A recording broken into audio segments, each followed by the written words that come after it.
So a few months ago I was watching a video about upcoming releases, and one in particular caught my eye that the creator in question described as plain smut. I hope that doesn't say anything terrible about me. I mean, it probably does, but I just was intrigued, okay? Anyway, I looked up the book, and I was rather happy to find out that I could request this book on NetGalley, which essentially allows you to read and review books before they're published. And thankfully, the publisher granted me early access. So what on earth am I talking about? Well, let me give you a synopsis for Sky Daddy by Kate Folk. Our main character, Linda, has apparently just turned 30, although no one called Linda seems to be under the age of at least 50.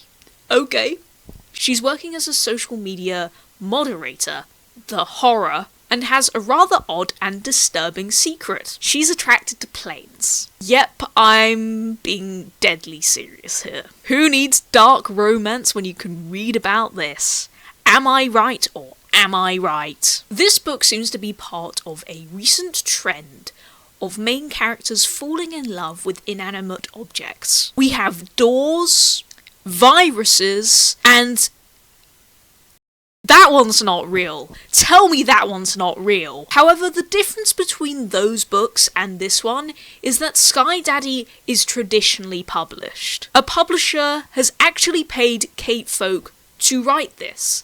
The other ones have just been published by their respective authors. I'm not sure whether to feel relieved or disturbed by that. No, I'm still disturbed. Of course I'm still disturbed. Let's dive in, shall we? Am I going to be traumatized by this? I sure hope not.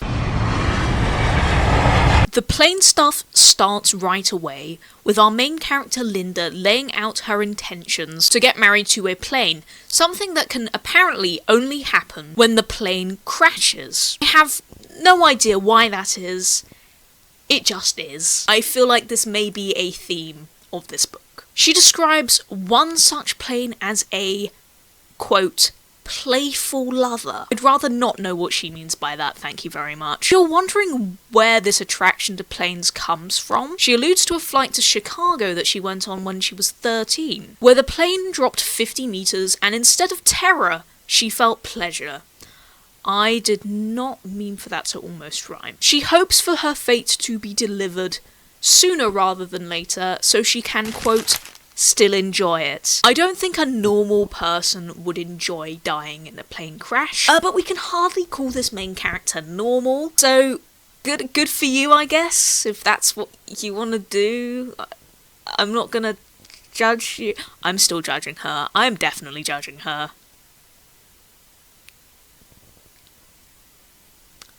Linda's idea of a bad boy is a plane with terrible safety regulations. I think it's less of a bad boy and more of a public health hazard, and precisely one of the many reasons I hate flying. I know people like to go on about planes being the safest form of transport. Sorry to get all conspiracy theorist on you. I don't believe them. It may be a placebo, and it probably is, but I never feel safe when I'm on a plane. Hence why I haven't been on one in 6 years. That's such an unnecessary tangent, sorry about that. At least Linda is somewhat self-aware of her weird attraction to planes, because when asked about her Friday night plans by her colleague Karina, she gets a bit cagey. Obviously she can't say that she goes to a suitably positioned bar to gawk at planes. That's a little bit weird. Thank goodness I have normal hobbies like spending my entire net worth on chopped up wood and ink. Apparently I'm reading myself now. Honestly, somebody needs to stop me. Page 29,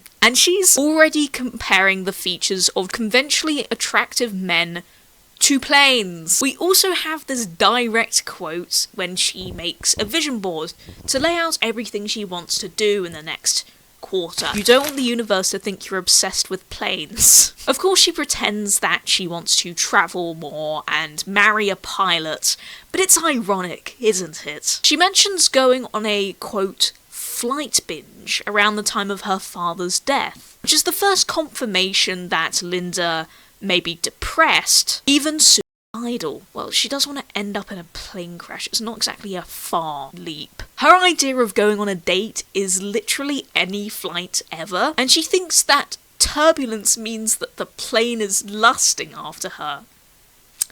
What?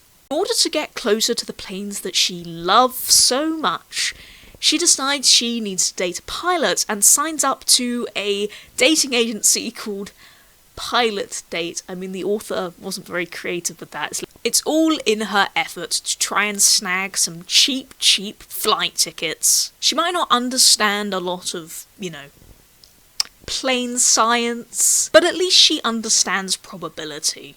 After all, the more flights you go on, the greater chance that something will go awry, and I may just be giving myself nightmares with that thought. Her idea of a good time is eating salted peanuts on her bed while watching footage of takeoff and landings at Heathrow Airport. Personally, it's my idea of a headache. No thanks. I do not want to spend more time at a London airport than physically possible. Linda genuinely seems to believe that plane crashes are caused by the plane falling in love with one of the passengers. She really puts the word unhinged in Unhinged Women. I may be halfway through this book, but I can't help but feel like the name Linda is very disjointed for this main character.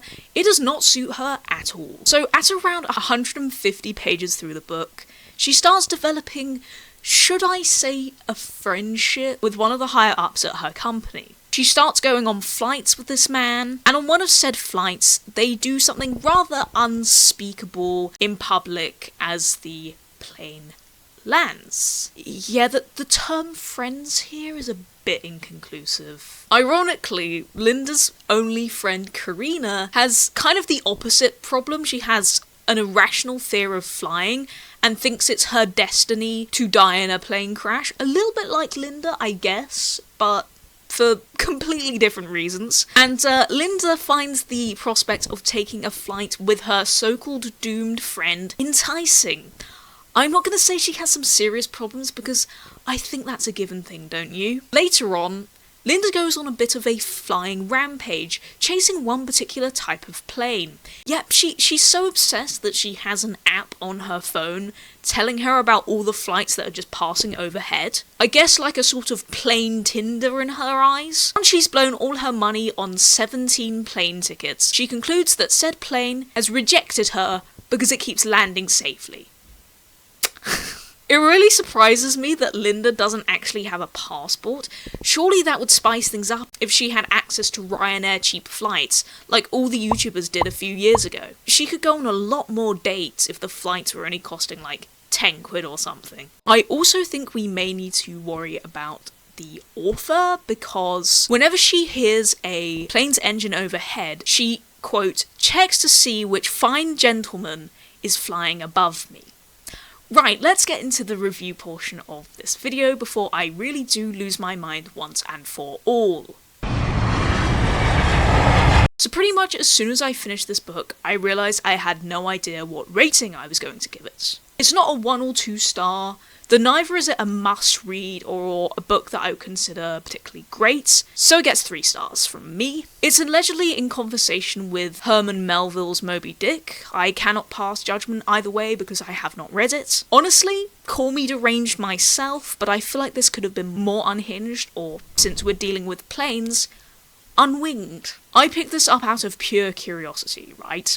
I'm going to clarify that. And it either needed to go fully there with the unhingedness, that's definitely not a word, or it needed to lean into the mental health and grief plotline of the book. Otherwise, what you end up with is a story that I will remember for being the one where she's in love with planes, but I'm not going to remember much else aside from that. That being said, I would like to check out more from the same author. I know she has a short story collection out that has been described as being very, very weird, and I'm not normally a short story person, but I think her writing could lend well to that format. So that's gone on to my never-ending list of books that I want to read someday, sometime, before I die. And now, the most important question of the video. Should you read this book yourself? If you want to read 300 and something pages about a woman lusting after planes for whatever reason, go for it. I don't actually have much more to say. If you would like to pre-order this book, there are links down below. Yes, they are affiliates. I've got to dredge some money out of this somehow. Otherwise, let me know which depraved book that you would like me to read next. And thank you very much for watching this video. If you liked it, please like the video, comment something, just prove to the algorithm that you engaged with this video. If you didn't like it, okay. I hope you have a great rest of your day, and I will hopefully see you in my next video. Goodbye.